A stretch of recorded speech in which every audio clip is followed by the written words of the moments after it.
Thank you all for joining us. We're going to get started with head coach Phil Neville now. Phil, if you have any opening remarks. Yeah, it's been 2 weeks, obviously, since the Dallas game, the disappointment of the Dallas game, which hurt. And because we had that layoff, it hurt for 3 or 4 days, really, because of the disappointments of the performance and the result. So we've used these 2 weeks to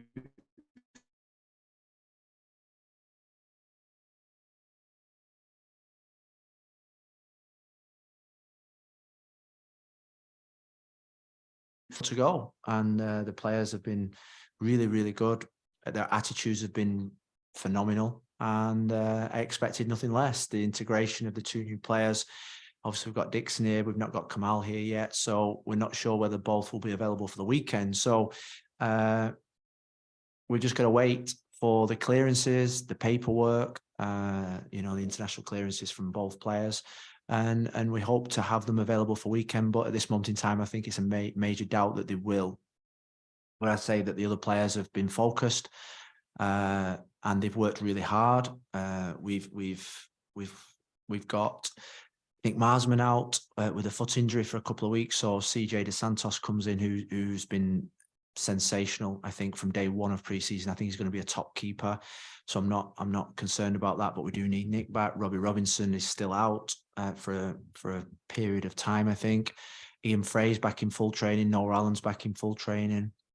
Robert Taylor's got a slight illness, so he's missed the last couple of days, but I feel as if he should be okay for the weekend. And we're looking forward to the game at the weekend against the team. Ben's done fantastically well. He's from a team that obviously struggled last year. He's strengthened. He's got them organised. They've won their home games. They're playing a good style of football, and we know it's going to be a really difficult game. And I feel as if it's a pivotal week for us as a group.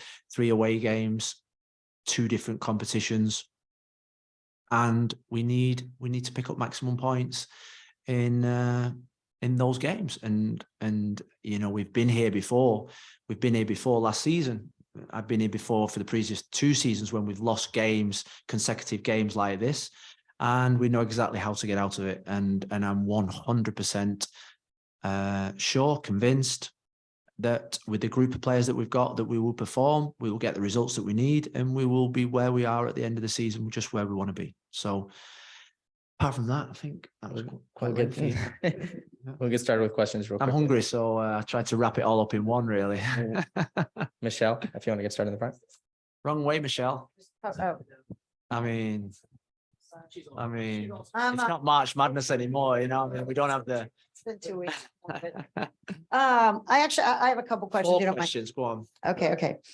First of all, I did want you to talk about the 2 new players, and also just to clarify, this is not really quick. Kamal was here but can't train. Is that right? He's in Miami. He's here, but he just can't train because of the visa status. Okay. So, yeah. Okay, so there's that. If you could just talk about both players, and Dixon. We've just talked to the players here that Dixon, they said, is very similar to Gregory. He plays like him and all that. Just what he brings and why he was brought in. And then my other question is, you said after the Dallas game that, there will probably be some changes in the lineup, that you were very frustrated and some people were comfortable and whatever. Yeah. Are you still anticipating? 100%. 100%. Okay. I think we're really pleased to get Dixon and Kamal. I think just talking about Dixon, because obviously he's going to come in here after me. I think it's been no coincidence that since the injury to Gregory, our form has dipped. I feel as if in the games that we've lost, that there's been certain aspects of the game where we've played really well, but there's fundamental basic things you have to do in the MLS. That's compete, be physical, be aggressive, be organized, have personality. And I feel as if in that midfield area we've just been lacking those qualities. And that's no disrespect to the guys that we've been playing in there, who are both fantastic players. We just lack that little bit more quality and I'd say more personality. And I think with Dixon, what we've seen over times when we've obviously scouted him and the short time we've had him, that he adds something to this team as a starter. And that's why I think it's so pivotal that we get the paperwork through on time. Like I say, I think it's doubtful, but he's going to improve the team. He's going to improve the qualities that the team need for the team to improve. I think that's the most important thing. Kamal is someone that I've admired for a long, long time. In my first season here, we played Montreal a lot. We had Montreal virtually on our doorstep because they were training because of the COVID. And I felt with the way that Montreal played, I felt as if he was the pivotal figure because of his composure, his qualities, his passing range, and he plays the type of football in the type of way that I like the football to be played, with real composure and bravery. And I think what he'll bring someone that 4 months ago was playing at a World Cup, so he's got great experience for a young guy. He's only 24, 25. And he will bring some leadership to the group. I think that's really important. I think we need men at this moment in time. And I think he brings a bit of leadership, a bit of organization, communication, and stability to our team. Next, we'll go to Franco and then Ian. Phil, obviously you guys have had 2 weeks to analyze, fine tune, work on things. This week's a big week for you guys. It's the start of three games in 7-8 days for you guys away from home, like you just mentioned. Yeah. That said, you lost 2 key players, 2 starters in Drake Callender and DeAndre Edlin to U.S. men's national team duty. Yeah. I know it's a big opportunity for them, but what went into that decision, given that it's such a big week for you guys and they're practically not going to get this week to prepare for Saturday's game? What went into them being selected? What went into you guys releasing them? It's not an international window. Well, I mean, if I'd have said to Drake Callender, you're not going to go and play for the US in your first camp, I think there would have been big trouble. I think we want our players to be playing at the top level. I want DeAndre to be starting tonight. I want him to play at the top level. I want him to go to a World Cup in 4 years' time. You want your players to play at the top level. You want Drake Callender, who I firmly believe, think about the Dallas game alone, he was incredible performance. So he deserves that call up. They deserve to go and play against Mexico tonight. It's the biggest game probably for Americans, Mexico versus America. So I'd say that I'm the type of manager. I've been an international manager, and I think when players go away with international teams, they mix with the elite.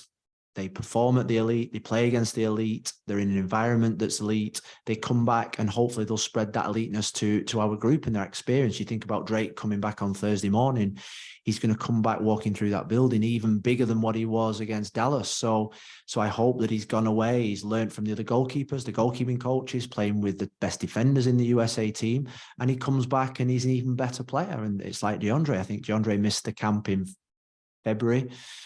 He's in this camp, and it's important that DeAndre keeps playing football at the top level. He's young.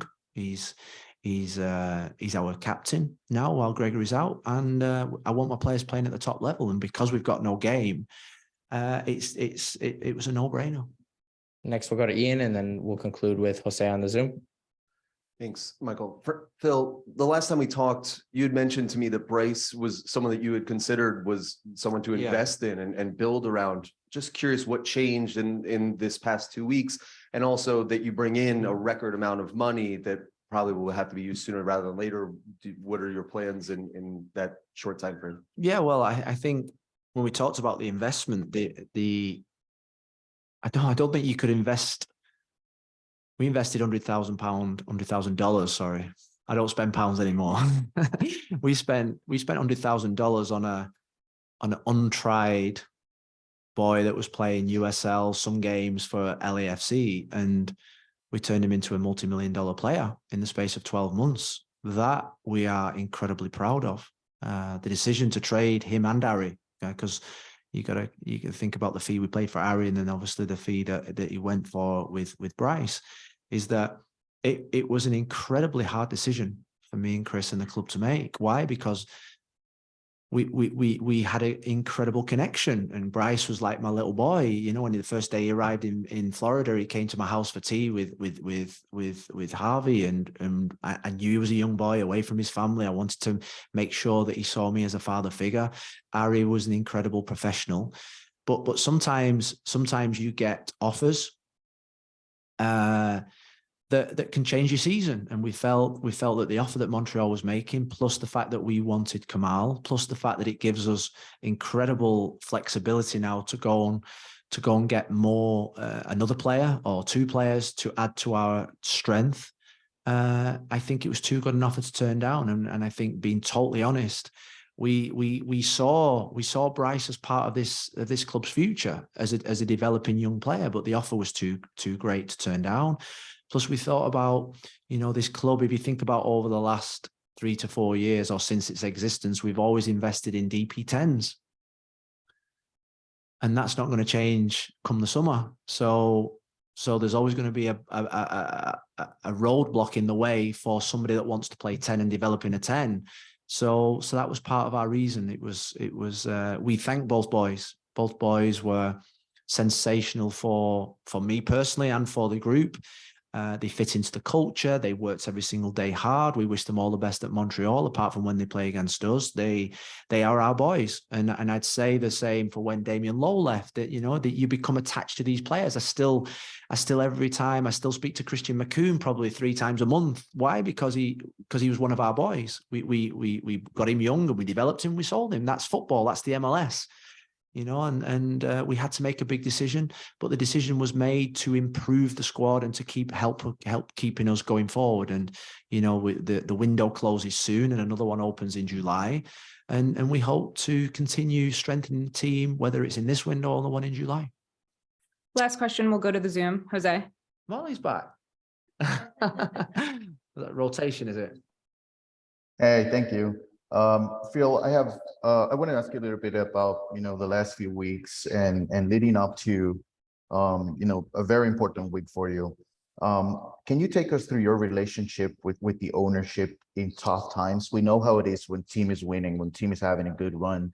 But during the tough times, how much do you talk to the ownership? And do you feel you're under pressure in the next 3 games here to perform? Because everybody in South Florida wants this team to win. And you have said it before, the ownership wants this team to win.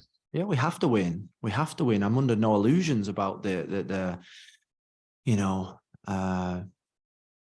task ahead. I said at the start of the season that this feels like it's the year where we've got to deliver. When you talk about pressure, the pressure is no different today than what it was on day one. I work for an ownership group that are winners in their own field, and they want to win for Inter Miami. They want to make Inter Miami one of the biggest clubs in the world with the best brand in the world, and they want to see a product on the field that's exciting. They want to fill the stadium. We're building a new stadium. They want the best players to come here. So I'm under no illusions about what's required in my role. You talk about, we've been on this run before, and my experience is twofold. One is that we've been on this run before, and that we've come out of these runs, and we've gone on to finish 6th in the playoffs and had a really good season. And with every run that I've been on at this football club, like this one, is that you really show the strength of what you've got as a club, but in particular what you've got as owners. And the owners are 100% behind everything that we're doing. They live, they breathe Inter Miami Football Club, and they support as much as they possibly can. And what they want to see a winning culture, a winning performances, and success on the field and success off the field. And this is the football world that we live in. It's a results business, and I'm under no illusions that this week's pivotal. It's pivotal for the football club. I don't think about myself. I think about how can we get results in the next 3 games to put points on the table, to build momentum, to climb up that table, to be in a position where we can attack the season. We can be in a position where we can play really good football, and we can progress into the US Open Cup, which is going to be a difficult game next Wednesday. So. Last season at this point, I think we had 1 point. This season, we've got 6 points. Now, I didn't like it last season, and I don't like it now. I think there's still more to come. But in terms of the support that I get from this football club, not once have the owners ever wavered on me. Not once have they ever doubted me. They've supported me. They backed me. They give me confidence. They challenge. And that's why I love working for this football club. And that's why I'm so determined to succeed at this football club. Thanks, Coach.